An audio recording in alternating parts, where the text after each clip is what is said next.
Au chapitre 25 du livre de Matthieu, nous trouvons la parabole des 10 vierges. Le premier verset de la parabole déclare: « Alors le royaume des cieux sera semblable à 10 vierges qui, ayant pris leur lampe, allèrent à la rencontre de l'époux. » Comme il s'agit d'une parabole, le langage utilisé dans ce chapitre est symbolique.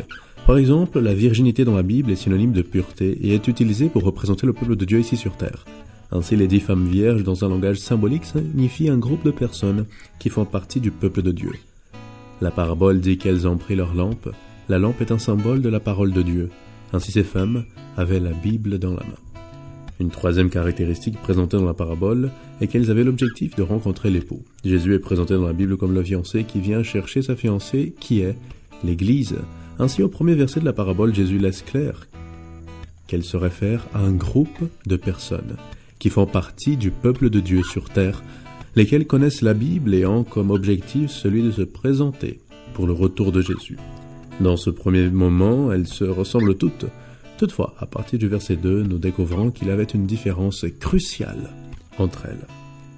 5 d'entre elles étaient folles et 5 sages.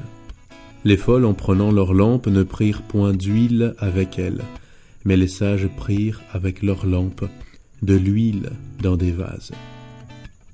Le groupe de ceux qui suivent le Christ se ressemblait à premier abord, mais avec le temps, il s'est montré très différent. La différence entre les deux était la façon dont ils vivaient la religion.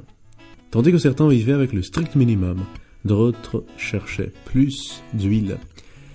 Néanmoins, les femmes, même en étant différentes, elles ont vécu ensemble pour un temps.